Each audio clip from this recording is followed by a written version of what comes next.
Igreja, que a graça do nosso Senhor Jesus Cristo esteja com cada um de nós, amém? Sua Bíblia, mostra a sua Bíblia para mim, trouxe a sua Bíblia, benção, olha aí, muitas Bíblias, Deus seja louvado por isso. Abra sua Bíblia no livro de Gênesis, no capítulo 9 e deixa aberto lá, tá bom? Gênesis capítulo 9. Queridos, boa noite, que Deus abençoe vocês, que bom que nós estamos aqui, mais uma noite da nossa semana de oração, uma semana que visa o reavivamento, fortalecimento da nossa fé, por isso que as mensagens estão voltadas para nos desafiar a aprofundar nossa caminhada cristã. Eu não sou muito de memória não, mas vamos tentar aqui ajudar uns aos outros. No sábado pela manhã, nós falamos sobre o inigualável Jó, não foi isso? Quem estava aqui no sábado de manhã, levanta a mão. Então, talvez não lembre do título, mas lembra do personagem pelo menos, né? Falamos sobre Jó, mostramos ali parte da vida dele, né? A gente não saiu nem do primeiro capítulo de Jó, imagina o que esse livro tem para nos ensinar. Depois nós falamos sobre o inabalável Enoque, não foi isso? No domingo à noite, quem estava aqui no domingo à noite? E que história do Senhor Enoque, viu? Rapaz, que homem de fato extraordinário. Agora começou a apertar aqui a memória do crente, viu? Vamos lá. Na segunda noite, nós falamos sobre o Abacuque, aquele que foi sincero e confiou em Deus, não é isso? E depois a gente falou sobre quem? Noé. Eu botei o obediente Noé, não foi isso? O obediente Noé, aquele que recebeu uma instrução divina, que era um desafio estratosférico para a sua realidade, construir um transatlântico, olha aí. Mas ele seguiu fielmente ali as instruções divinas, e por seguir as instruções, ele foi salvo. É por isso que a gente tem que seguir as instruções de Deus. E hoje, eu não sei se já consegue lançar aqui? Hoje nós vamos falar, amigos, sobre a famosa história da Torre de Babel. Você já é familiarizado com essa história, sem sombras de dúvidas. Se não tem problema, nós vamos relembrar aqui a história e alguma coisa vai ficar aí na sua memória. Hoje nós vamos conhecer a atitude ousada dos construtores da Torre de Babel, onde essa ousadia os levou, o que motivou essa ousadia, e o que é que Deus fez para intervir em favor do seu povo. E a gente já sabe que foi destruindo a Torre de Babel, mas por que Deus fez isso? Qual era o objetivo? E qual é a grande lição que nós temos que tirar nessa noite? Quero também desejar uma boa noite para você que nos acompanha ao vivo agora, pela transmissão, ou depois você que vai assistindo gravado, que Deus abençoe você também. Fica aqui o nosso desafio de sempre, nos visite, se planeje para visitar uma igreja adventista do sétimo dia. Faz uma pesquisa na internet aí, vai no aplicativo de busca de GPS e você vai encontrar uma igreja próxima à sua casa, tá bom? Vem adorar conosco, vem viver um pouquinho dessa comunidade maravilhosa. Amados, vamos fechar os nossos olhos, vamos orar e vamos pedir a bênção de Deus aqui sobre o estudo. Ontem eu senti falta de um casal e hoje eles estão aí, que é o Vitor e a Gabriela. Deus abençoe vocês. Senti falta de vocês ontem, viu? Hoje, antes de vir para cá, orei ao Senhor, do Senhor, aquele casal faltou, traz ele hoje em nome de Jesus. Aí estão. Orei por vocês também, mesmo sem citar o nome de todos, porque eu não sei, mas que Deus abençoe cada um de vocês. Vocês estão orando por mim? Sim. Esse aqui eu estou com certeza que falou. O resto está fazendo assim, ó. Pode começar a orar agora, pastor? Brincadeiras à parte, vamos orando uns pelos outros e pedindo a Deus que nos abençoe na caminhada cristã e se preparando, já foi falado aqui, para a Santa Ceia, que vai ser um momento extraordinário e porque não divisor de águas na nossa vida. Vamos orar. Obrigado, Senhor, porque mais uma vez, mais uma noite e de maneira livre, em um ambiente também agradável e confortável, nós nos reunimos para adorar o Teu nome, louvar o Teu nome e aprender mais sobre as verdades da Tua palavra. Ajuda-nos, Senhor, nos ilumine, clareia nossa mente para que venhamos a compreender as mensagens da Tua palavra e recebermos poder do Espírito Santo para vivê-las. Perdoa os nossos pecados e nos alcance mais uma vez, que saiamos daqui com a certeza de ter estado na presença do Deus Todo-Poderoso e tomando decisões decisões que vão mudar o rumo da nossa vida ou fortalecer a caminhada cristã, que é o rumo que a gente já escolheu. Tudo isso te pedimos e fazemos em nome de Jesus. Quem crer diz amém. Amém. Amigo, é uma continuação da história de Noé. Eu vou pedir para que você leia e acompanhe a leitura aí comigo. Capítulo 9 de Gênesis, versos 26, 27, 28 e 29. Esse aqui é o finalzinho ali do relato de Noé, onde um bom tempo já passou que eles saíram da arca, eles começaram a povoar a terra ali, nas arredondezas dos montes ali, onde a arca pousou. E agora, por uma situação complicada, que foi a nudez ali de Noé, onde um dos filhos, que foi o filho mais moço, chegou, viu a cena, e em vez ali de ser discreto, né, e respeitoso, ele foi logo falando da nudez do pai para os outros filhos. Os outros vieram de maneira respeitosa, cobrir o pai, enfim. E então, Noé, inspirado por Deus, ele vai profetizar algo que iria acontecer com as descendências dos seus 3 filhos. Alguns leem essa história e pensam que, ao fazer isso, Noé estava definindo o destino de cada um daqueles, Sem, Cã e Jafé, como também seus descendentes. Dá uma ideia de predestinação. É como se, pela raiva ali do momento, Noé dissesse: com você, Sem, vai ser assim, com você, Cã, e aí utilizou um dos descendentes de Cã, né, Canaã, para dizer o que iria acontecer, e depois com Jafé vai acontecer assim. Mas a verdade bíblica não diz respeito a algo ditador, que foi fruto talvez de uma raiva, de um desequilíbrio emocional. Nada a ver.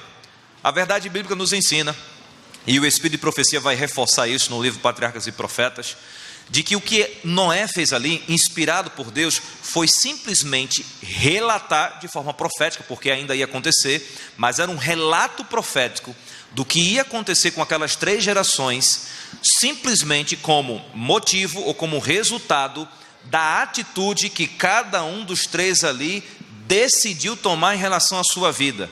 Então só foi uma revelação antecipada do que iria acontecer devido às escolhas de cada um deles, diante de como eles iam viver, o estilo de vida que iriam ter e a atitude para com Deus e as ordens de Deus que cada um ia ter. É como se Deus enviasse um profeta para dizer para você se você seria uma pessoa abençoada ou amaldiçoada nos anos seguintes. Não é que Deus estivesse definindo a sua vida, não. Deus estaria antecipando o resultado da sua vida, tendo como base as suas escolhas, a sua forma de viver. Amigo, a onisciência de Deus faz com que Deus já saiba o que vai acontecer comigo e com você. Deus já sabe quem aqui vai ser salvo e vai ser perdido. Não é porque Ele definiu, é porque Ele já sabe o resultado das nossas escolhas, da nossa vida. Agora, o que é que Deus vai fazer durante esse processo? Ele vai te estender a graça. E o que é graça? Biblicamente, de forma resumida, nós já aprendemos, né? É um dom imerecido de Deus, que trabalha em favor da salvação do ser humano. Ok. Mas eu também gostaria de falar de outra forma. Graça é tudo que Deus Pai, Filho e Espírito Santo fez, faz e fará para salvar você. Ou seja, Deus enviou o Filho morreu, e o Espírito Santo comunica a justiça de Cristo na sua vida. A Trindade trabalha unida para salvar você. Você só não vai ser salvo se não quiser. Porque o Deus Todo-Poderoso e Soberano está fazendo de tudo e movendo, se preciso for, céus e terras para salvar você. Tem algo que Deus não possa fazer? Sim ou não? Não e sim. Deixa eu explicar. Calma. Dentro do ponto de vista do Deus Todo-Poderoso e Soberano, obviamente não tem absolutamente nada que Deus não consiga fazer. Ele consegue fazer tudo. Agora tem algo que Ele não faz, não é porque Ele não tenha força para isso, ou que Ele não possa, é que Ele escolheu não fazer, que é ferir a sua liberdade. Todos nós temos liberdade. Liberdade verdadeira é aquela que te dá autonomia para decidir o seu destino aqui na terra e o seu destino futuro, se vai ser vida eterna ou destruição eterna. Deus não pode forçar a sua escolha, mas Deus respeita a sua escolha. Entendeu? Olha só o que Noé, inspirado por Deus, relatou ali aos 3 filhos dele. Verso 26 em diante. E ajuntou bendito seja o Senhor, Deus de Sem, e Canaã lhe seja servo. Engrandeça a Deus a Jafé, e habite ele nas tendas de Sem, e Canaã lhe seja servo. Até aqui, o que ficou claro na palavra de Deus, que Sem e Jafé receberam, como relato profético do que ia acontecer, só bênçãos. E se você analisar a descendência de Sem, a descendência desse indivíduo foi uma descendência recheada por homens e mulheres de Deus, inclusive a própria descendência da qual veio Jesus. Se você olhar a descendência de Jafé, de acordo com a bênção relatada aqui, profeticamente, ele deveria usufruir das bênçãos do Evangelho, como também Sem seria herdeiro dessas bênçãos. E a gente vê essas duas descendências aqui como sendo descendência de homens e mulheres tementes a Deus, de maneira geral. Por quê? Porque sempre existem as exceções.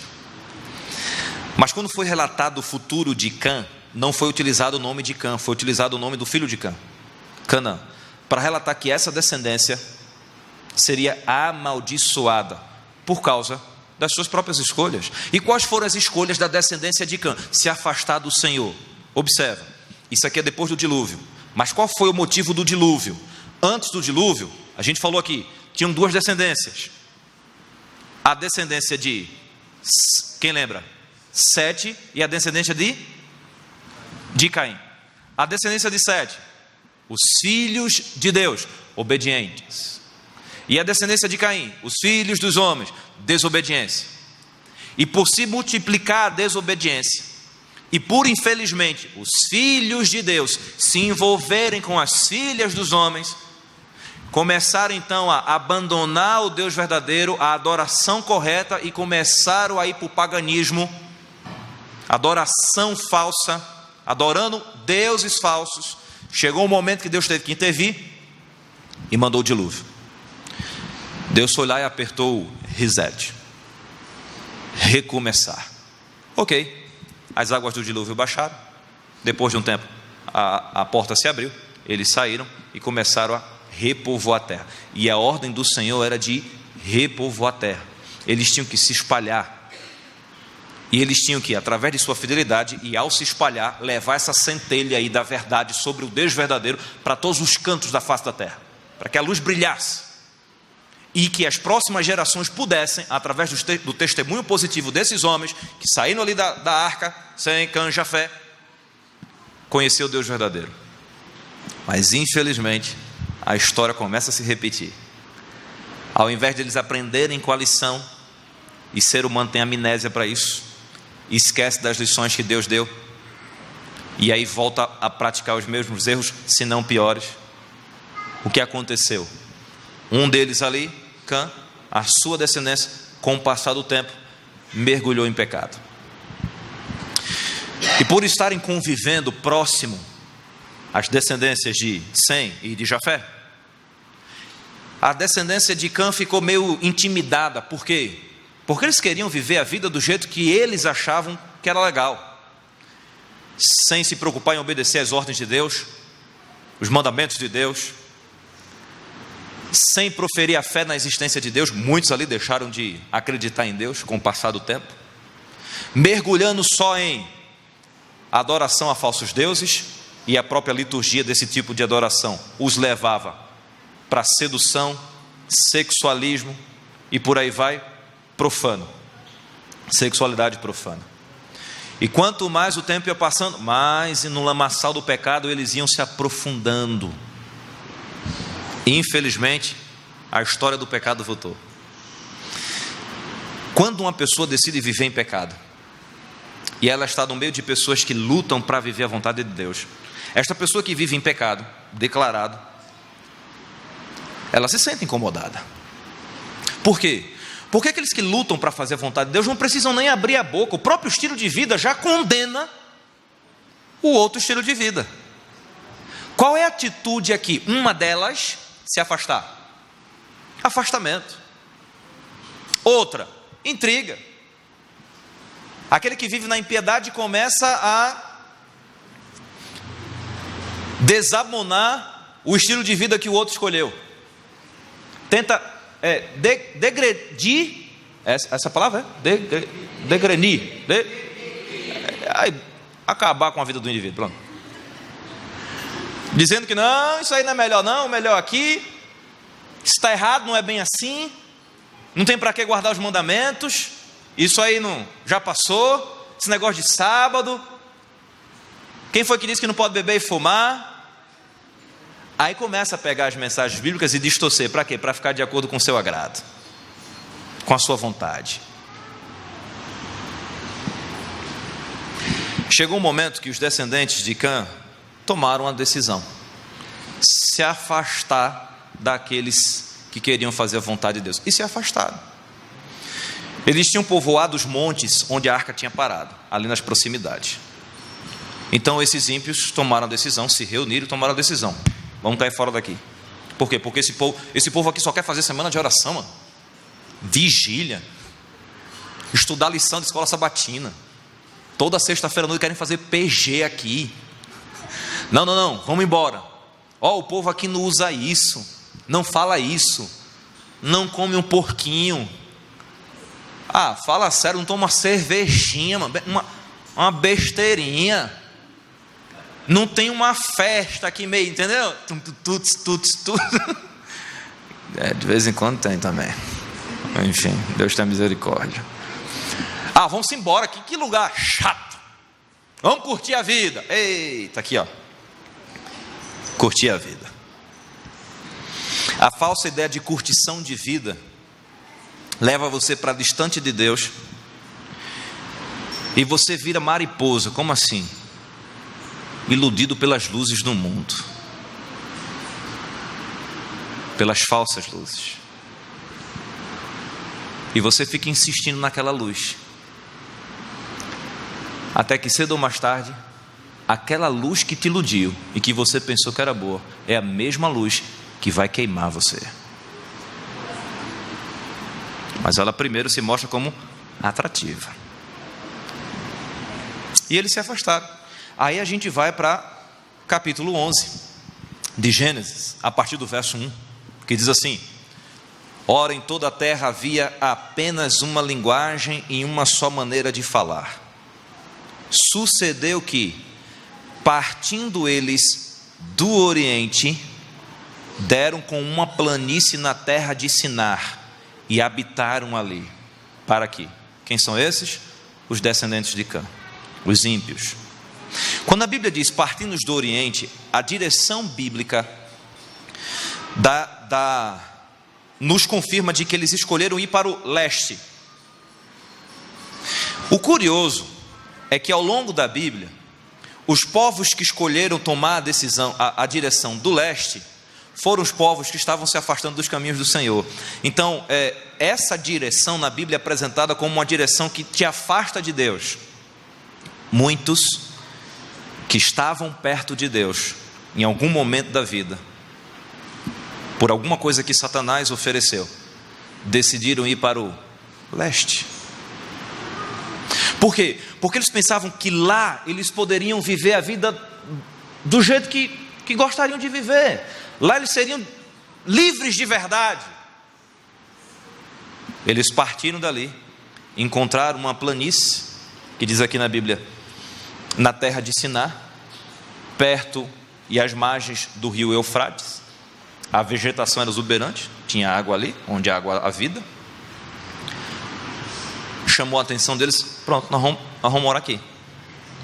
A primeira coisa que eles fizeram, verso 3: e disseram uns aos outros: vinde, façamos tijolos e queimemo-los bem. Os tijolos serviram-lhes de pedra e o betume de argamassa.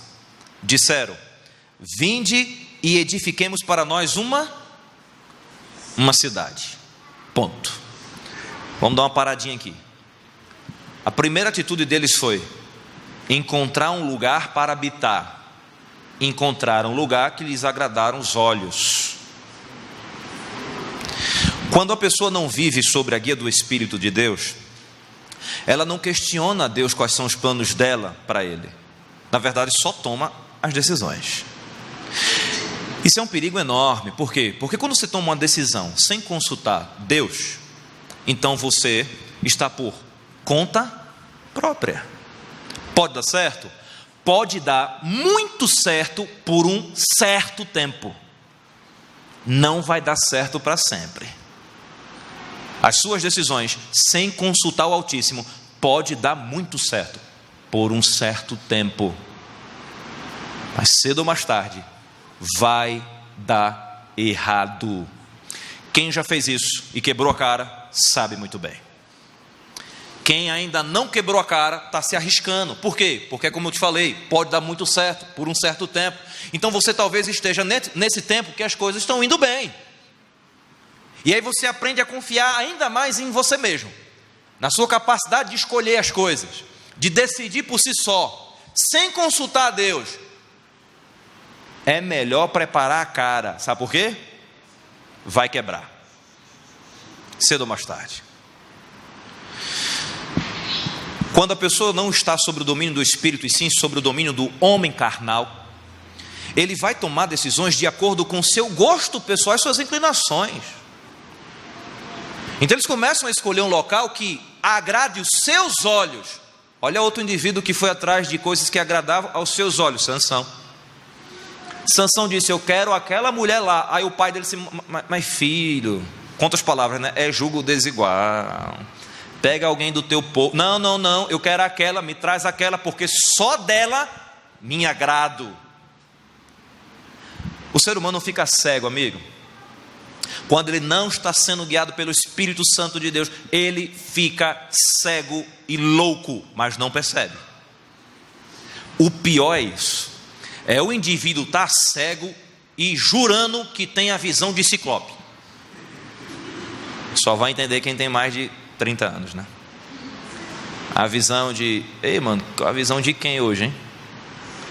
Uma visão super poderosa, que eu vejo tudo, eu entendo tudo, eu sei de tudo. Eu diria que é a síndrome do adolescente. Deixe, a vida não é minha. Esse adolescente não estudou a Bíblia, porque ele não falaria essa heresia: a vida é minha. Não é sua, é de Deus, e você deve a Ele por alguns motivos. Primeiro, Ele criou você. Ou tu foi o Big Bang do universo, filhão? Existiu do nada? Não. Ele criou você, então você já é devedor, porque Ele é o seu dono. Segundo, Ele resgatou você na cruz do Calvário, então tu deve a Ele pelo menos 2 vezes. Então se tu pensa que a vida é tua, não é. Agora isso aqui é sério. Água com açúcar ou feijão com arroz? Feijão com arroz? Então segura aí. Existe um mandamento na lei de Deus que diz assim, ó: não furtarás. Correto? Pronto. Muitos, a maioria, limita o mandamento ao ato de furtar um objeto de alguém, pegar algo que não é seu, algo material. Se você não entendeu, o mandamento vai além, muito além disso. Se a vida não é sua e você a usa do jeito que você quer, e esse jeito não estiver de acordo com o doador dela, que é Deus, e você não a entrega a Deus, ou seja, não entrega esta vida a Deus, você está roubando algo que não é seu. Então quando você anda afastado de Deus, você é um ladrão, você é uma ladra. E você é um ladrão e uma ladra ousado. Por quê? Porque talvez você não tenha coragem de roubar um banco. Talvez até queira, mas não tem coragem. Mas está roubando a Deus. Por quê? Porque a vida não é sua, é dele. E o que é que ele está mandando? Entrega-me.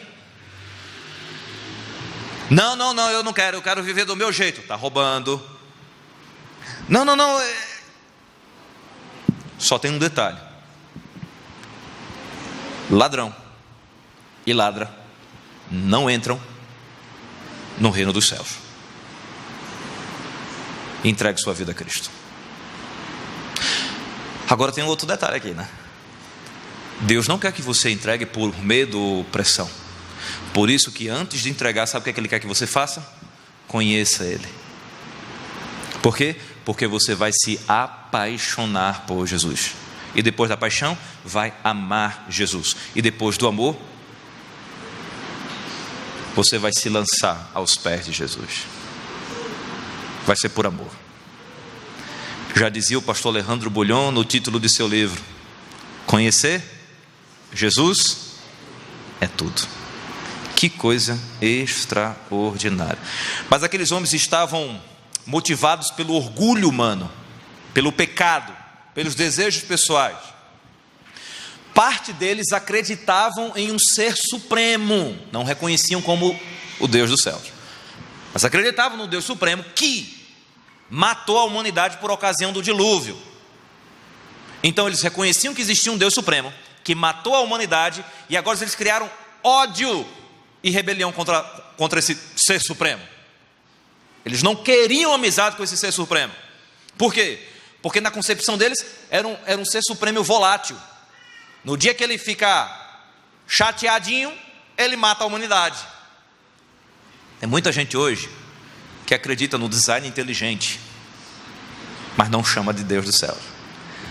Ser supremo, uma entidade, um poder, mas um poder impessoal, um poder no máximo que funcionou como relojoeiro. Montou o relógio, colocou as peças no lugar, deu corda e depois foi embora, e deixou o relógio à própria sorte. Isso é doutrina do diabo. O diabo faz questão de mostrar Deus com faces que ele nunca se apresentou, e tenta fazer com que o homem se esqueça do Deus verdadeiro, porque o Deus verdadeiro é amor, o Deus verdadeiro é misericordioso, o Deus verdadeiro se fez homem para salvar você, o Deus verdadeiro, ele ama tanto você que vai mover céus e terras para levar você para o céu. O Deus verdadeiro se fez homem, morreu aqui, e quando ele foi embora ele disse assim: opa, não vou deixar você sozinho não, vou deixar o Consolador. Esse Deus verdadeiro ama tanto você que ele não quer ficar nesse relacionamento. Estou aqui intercedendo, o Espírito Santo está aí. Não, eu quero ficar logo todo mundo junto. Como? Novo céu e nova terra. Eternidade. Satanás mostra outro tipo de Deus. A outra parte desses aqui não acreditava em Deus. Quando se tocava no assunto de dilúvio, eles diziam assim, ó: foi consequência de causas naturais. Amigo, nós estamos vivendo as mesmas coisas hoje. A ciência, desprovida da crença em Deus, tenta explicar tudo unicamente à base da própria ciência. Tira Deus, tira milagre e coloca aqui filosofia humana. A filosofia voltada para o cristianismo, ou para religiões, ela tenta explicar Deus da forma humana. Eis o maior erro. Explicar Deus com palavras humanas, explicar Deus com teorias humanas é um fracasso. Por quê? Porque eu estou pegando Deus e colocando dentro do aspecto da humanidade, do ponto de vista da humanidade que já está corrompido, influenciado. Não tem como nenhum ser humano, coloque isso na sua cabeça, não tem como nenhum ser humano entender na profundidade, na largura, na intensidade quem é Deus. Não tem. Impossível. Impossível. Na Bíblia está apenas o básico, do básico, resumido, sintetizado, adaptado à linguagem humana, diminuído ao dialeto do ser humano pós-pecado, para que você consiga entender pelo menos um pouquinho para ser salvo. Tem gente que diz assim: na eternidade nós vamos entender tudo. Vai não, filho. Mas nem na eternidade tu vai entender tudo. Porque não é o fato de a gente ter passado por uma transformação que nós agora vamos ter capacidade plena de compreender Deus na plenitude. Não vai. Vai entender muita coisa e vai ter a eternidade toda para descobrir um monte de coisa, mas nunca entenderemos a profundidade desta frase aqui, ó: Deus é amor. Por quê? Porque se a gente for conversar sobre o Deus é amor, qual é a base que a gente vai ter para a conversa? A nossa concepção de amor. Ok? Ok. E nós vamos colocar uma torre, vamos fazer uma torre também. Uma torre enorme. Uma torre que no projeto arquitetônico, ela na sua altura passaria a altura que as águas do dilúvio chegaram. Amigo, se aquele plano fosse concluído, seria nada mais, nada menos que a primeira maravilha humana do mundo. Mas por que isso aqui? A Bíblia dá um norte aqui já. Tornemos célebre o nosso nome. E não sejamos espalhados por toda a terra. Olha só, crendo em um poder supremo, ou não crendo em Deus, crendo apenas no acaso dos casos naturais, que podem ter originado o dilúvio, uma coisa é certa: eles não queriam ser espalhados sobre a terra, eles queriam estar juntos, estabelecer um império que viesse a ser universal, o nome deles ser glorificado, e eles subjugar todas as nações da terra. Só que detalhe, se a gente lembrar da ordem de Deus, povoar a terra e se espalhar por ela, a ordem, o desejo dos seres humanos aqui foi contrário ao desejo de Deus. Vamos ficar aqui e nós não vamos nos espalhar. Deixa eu dizer uma coisa para você. Tem vez que Deus pede, você pode dizer sim ou não, tudo bem? Mas irmão, tem vez que Deus manda. Acabou-se. Não, mas eu não quero. Tudo bem. E aí, Senhor? Estou mandando do mesmo jeito. Eu digo isso para os meus coordenadores. Está chegando a coordenação, né, Nádia? Fica esperta, viu? Porque tem vezes que eu digo assim, ó: o que vocês acham? Vamos lá. Estou perguntando, quero a opinião de vocês. E às vezes a opinião deles é contrária ao que eu penso. Beleza, eu abri para opiniões e a gente muda de ideia, está tudo certo. Tranquilo, mudei, abri mão, ok. Agora tem vez, e o Oro sabe muito bem disso, vai pegando aí, que eu chego e disse assim: gente, isso aqui é o plano, vamos juntos, e ponto final. Agora é a hora que vocês têm que simplesmente confiar em mim. Ninguém precisa me seguir, mas tem que, pelo menos, se for ficar, confiar em mim. Vai ser assim. Ah, pastor, mas eu penso... Eu escuto, viu? Não, mas eu penso que... Não, mas eu... Quando termino, beleza, o caminho é esse aqui, ó. Mas pastor, tem outra ideia? Pois não? Ó, maravilha, ó, que bem, nossa, ok, terminou. Ó, isso aqui, ó. Deus tem vezes que vai dizer assim: o que você quer? Ele não falou para Salomão: o que é que você quer? Mas Deus disse para o povo se espalhar. Amigo, quando Deus dá uma ordem, aquilo vai acontecer, tu querendo ou não. Vou dar um exemplo dos tempos do Novo Testamento. A profecia das 2.300 tardes e manhãs, que conclui no tempo ela começa no Antigo Testamento, ali dado ao profeta Daniel, tá? Conclui-se no Novo Testamento, depois da morte de Estevão, até alcançar o início do juízo investigativo. A profecia era clara ao dizer que quando o ungido fosse morto, o sacrifício iria o quê? Quem lembra? Cessar, terminar, ok? Tudo bem. Ou seja, não se mataria mais cordeirinho, coisa e tal, e por aí vai. A profecia veio, Jesus veio, Jesus foi morto como ungido, e a nação judaica como nação não aceitou Jesus como Salvador e continuou sacrificando. Rapaz, Deus mandou parar. Vai parar. Vocês querem parar? Ou querem que eu faça parar? Não pararam por quê? Porque não aceitaram Cristo. Mas o fato dos indivíduos não terem aceitado Cristo como Salvador ou não o tornava menos do que Salvador. Ele ainda assim era Salvador. Acreditando ou não, ele era Salvador. Querendo ou não, ele era Salvador. Aceitando ou não, era Salvador. O Salvador morreu, acabou. não faz mais sacrifício. Beleza. Como é que está a nação hoje lá? Eles não sacrificam mais, sabendo isso? Por quê? Porque eles passaram agora a acreditar em Jesus como sendo o Salvador, o Messias? Não. Por uma questão, uma briga estratosférica de território. Hoje, onde era o templo, é uma mesquita muçulmana, filha. Eles não podem mais construir o templo. E não podem fazer sacrifício fora do templo. Então eles deixaram de sacrificar porque eles não têm o templo. Deus teve que permitir o santuário ser destruído.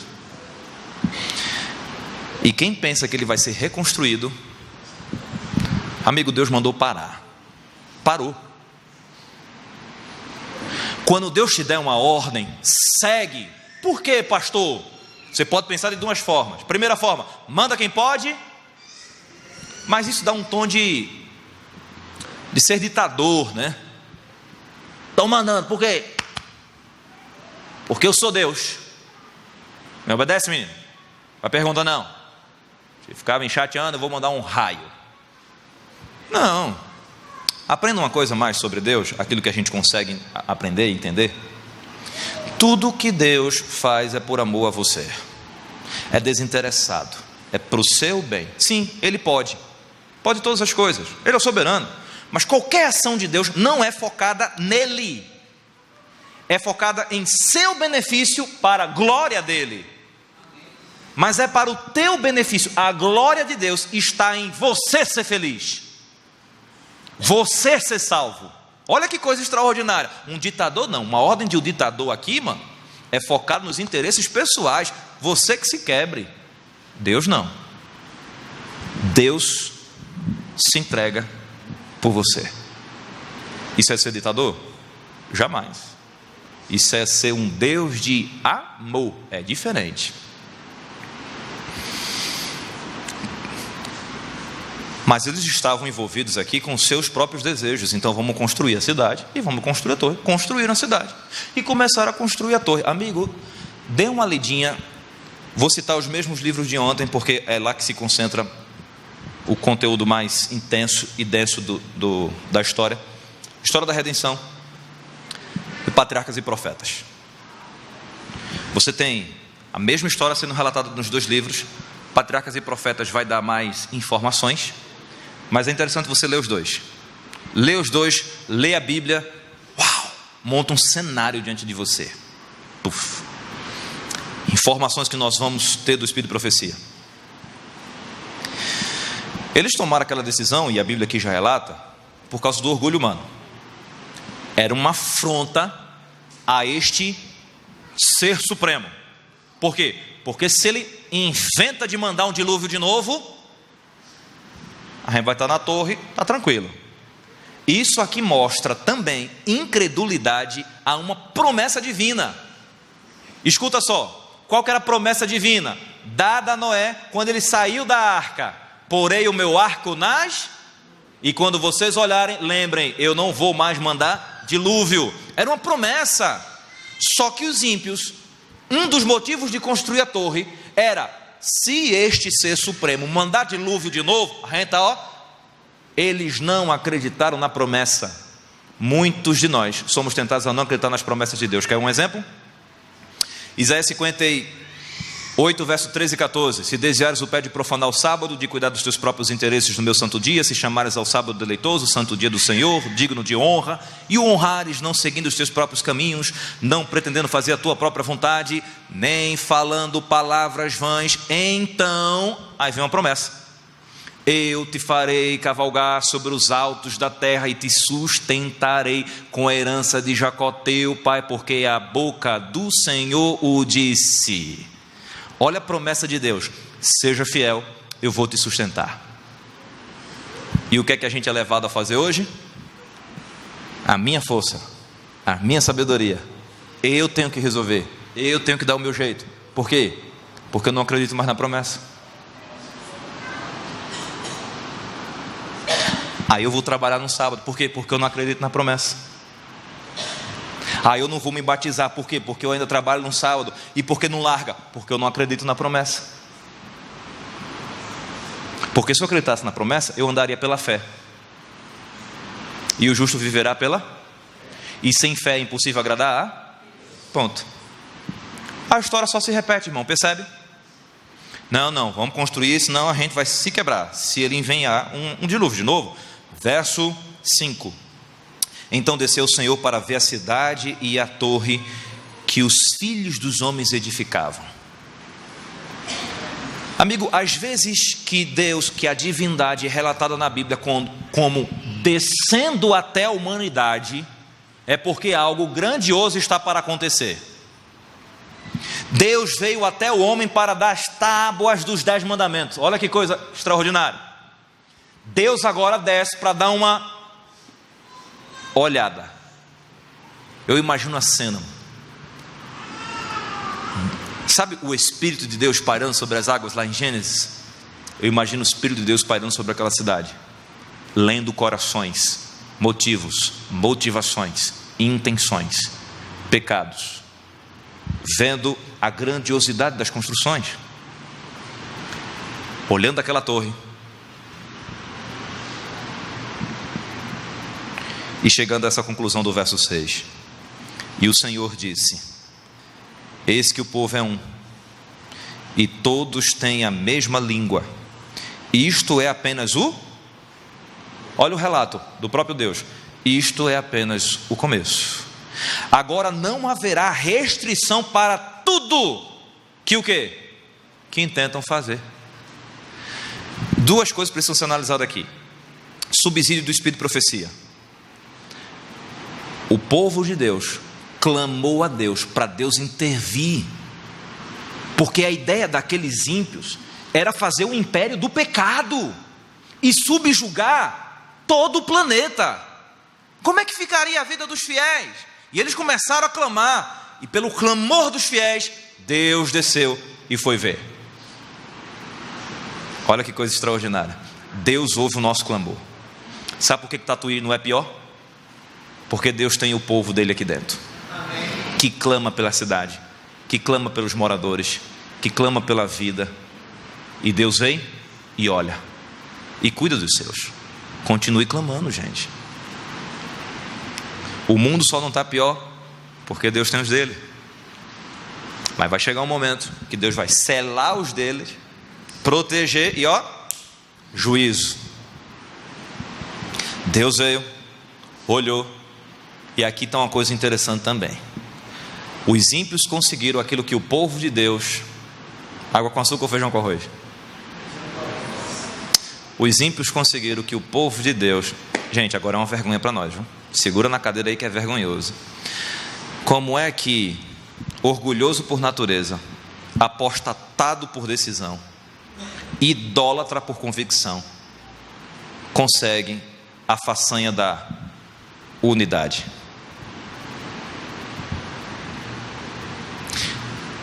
E o povo de Deus,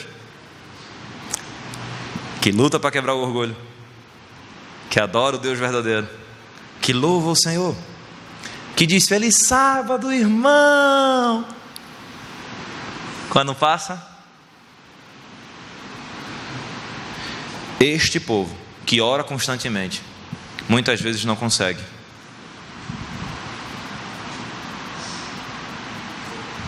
Um senta na frente, um senta atrás. Não estou dizendo que aqui tenha isso, mas se tiver, se oriente. Não sento lá na frente. Por quê? Porque fulano senta lá na frente. Sério, tu acha que no céu vai ter uma cadeira para quem não se dá com o outro lá na frente, é? Mano, tem canto por aí que o cara chega a ver esse cara de pregação. Nossa, fulano hoje é? Não vou assistir. Já ouviram falar em panelinha? Tem algumas igrejas que é o caldeirão do inferno. Seria só cômico se não fosse trágico. Mas é os dois. Porque Satanás ri da gente e a gente está perdendo tempo. Os ímpios, gente, pelo amor de Deus, os caras se uniram a um ponto que o próprio Deus chegou e disse: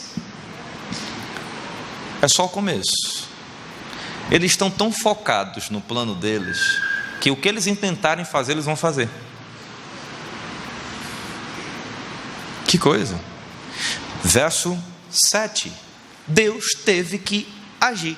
Deus vai fazer agora no meio dos ímpios aquilo que Satanás faz no meio do povo de Deus. Perceba, claro que as motivações são diferentes. Verso 7 diz assim: vinde, desçamos e confundamos ali a sua linguagem, para que um não entenda a linguagem de outro. Olha só que estratégia. O Espírito de Profecia disse que Deus mandou 2 anjos lá. A construção, amigo, a gente não tem como ter uma ideia real de como era de fato a arquitetura da torre, mas era algo extraordinário, arquitetônico, magnífico. Pelo pouco que você entende aqui do contexto bíblico e o subsídio do Espírito de Profecia, uau! Era grandioso. E eles foram construindo e o negócio ia bem. Ia bem, por quê? Porque diz assim, ó, chegou a uma altura da construção que eles não conseguiam mais se comunicar um com o outro. Eles tinham que colocar no decorrer da torre alguns homens que ficavam como mensageiros. Então quem estava trabalhando no topo da torre pedia ferramentas ou alguma coisa relacionada à construção e ia passando de informação de um para outro, ó, como um telefone sem fio, sabe? Andava até lá e falava para o outro, andava até lá e falava para o outro, até chegar na base da torre. Era assim que acontecia. Boa parte dos cômodos da torre já estavam habitadas. As pessoas moravam já dentro da torre, olha que coisa.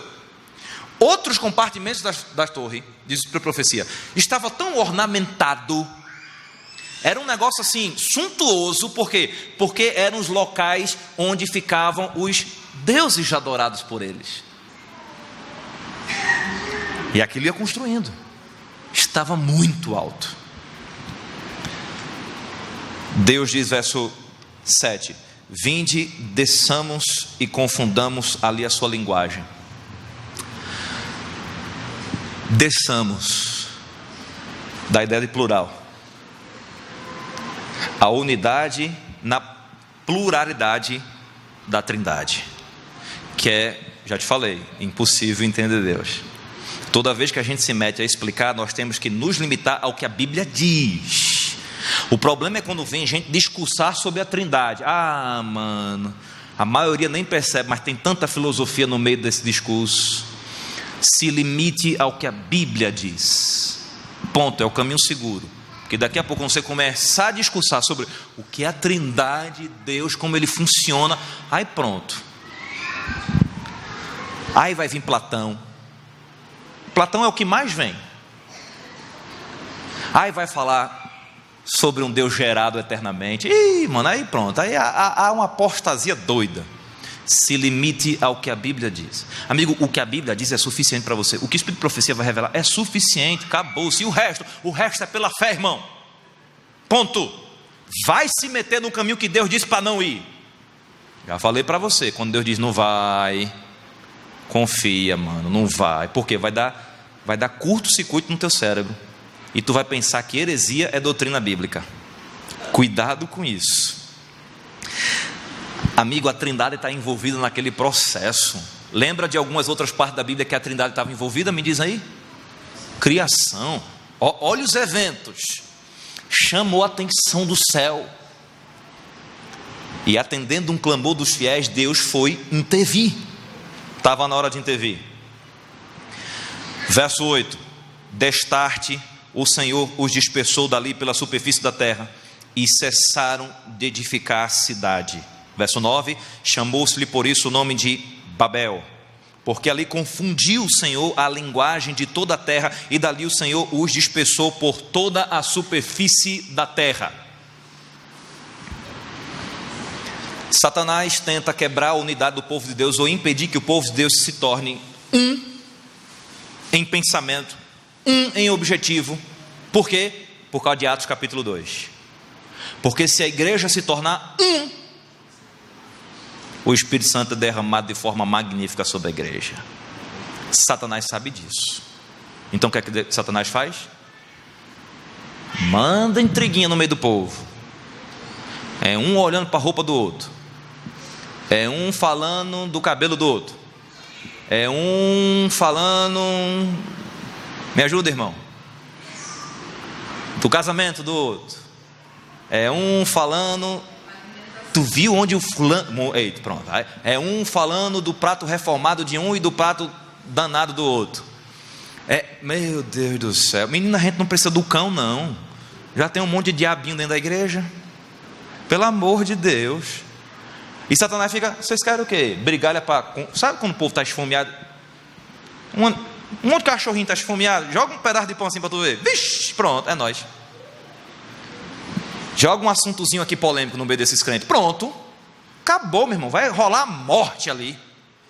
Porque é cada um que defenda. Não, porque Deus, porque o Espírito profecia. E Satanás assim, ó. Só desorientado ali, ó.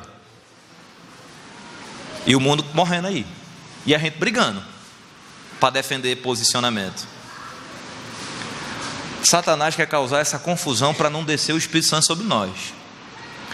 Mas profeticamente ele já está destruído em nome de Jesus. E o povo de Deus vai parar com essa baboseira, essa Babilônia, e vai se unir.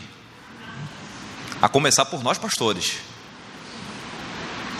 Terminar lá no recepcionista da igreja. Estou ligado em você aí, viu, irmão? Se ligue, viu? Deus teve que confundir a linguagem deles. A Bíblia diz que eles só falavam uma língua. Era uma língua universal. Estou com raiva desses caras aqui, mano. Agora eu tenho que aprender inglês. Que negócio doido. Quem não sabe falar inglês? Eu fico doido com essas coisas. Ainda tem neguinho que diz que o inglês é língua do céu. Agora danou, está bom, Enoque. Só para maltratar quem não sabe falar inglês, mano. Sei não, viu, mano? Tudo por causa desse negócio aqui, bicho. Aí Deus diz, não, tem que confundir a língua do povo. Por quê? Porque é a forma mais rápida deles pararem a construção. Imagina, mano, o cara lá no topo precisando de martelo. Vou dar um exemplo. Martelo. Hã? Martelo. What? Ok. That's okay. Bye. Chega aqui. Ei, mano, como é que é ferro em inglês, mano? Como é que é? Ferringue. Que em inglês é só você colocar o ing no final, tá tudo certo. Aí o outro aqui. Usted vai bem, né? O que se passa? Ferringue. Eu não tô entendendo. Tico. Mano, imagina, quando chegava lá embaixo, era argamassa. Aí o cara vinha aqui, argamassa. Hã? Leva, quando chega lá, o cara fica com raiva. Eu pedi martelo. What? O negócio complicou tanto que o Espírito de profecia diz assim, ó. Primeiro eles brigaram, pararam, decidiram parar a obra. E houve carnificina. Sabe o que é isso, né, irmão? A galera se matou. Se matou não, que não é suicídio. Mataram uns aos outros. Se mataram. Foi sangue para tudo que é lado. Eu ia dizer na arca, mano, na torre. Pintaram, eu acho que foi ali que descobriram a tinta. Pintaram a torre de sangue. Uma confusão terrível. Como sinal de desaprovação da parte de Deus, Deus manda um raio no topo da torre. O topo superior da torre, ó, cai. Mano, imagina a cena. A poeira subindo. O povo cego. Aí quando baixa, mano, aí pronto. Aí já estava todo mundo falando doido. O Atachiwa, o outro. Não te entendo. Vai pro inferno você, rapaz. E uma doideira. Começaram a se juntar com mesmos grupos de língua para poder conviver e se afastaram. Começaram a se espalhar. Olha, por que Deus causou essa divisão? Porque de uma forma ou de outra vai se cumprir o que Ele mandou.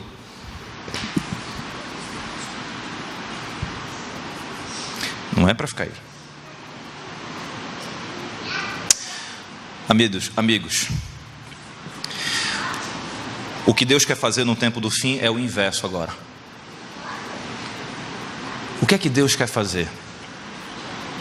Primeiro, Deus quer quebrar o orgulho da humanidade, para que não seja o nome do homem que seja glorificado, mas o nome de Deus, amém? Segunda coisa que Deus quer fazer: Deus quer devolver uma só linguagem, uma forma de nos compreendermos. Para quê? Para que seja derramado o Espírito de Deus. Deus vai destruir de uma vez por toda Babilônia, derivada dessa ideia de confusão doutrinária de Babel. Babilônia vai cair. O povo de Deus vai sair dela. E Deus vai estabelecer um reino eterno. Esse é seu desejo, querido, fazer parte do povo de Deus? Então, pelo amor de Jesus, não se afaste de Deus. Se você está afastado de Deus, volta para Ele. Por quê? Porque se você não voltar, você já está em pecado. E isso vocês precisam ouvir. Quem morre em pecado, declarado, decidido, e não houve o arrependimento, morre sem salvação. Eu tenho certeza que você não quer morrer sem salvação.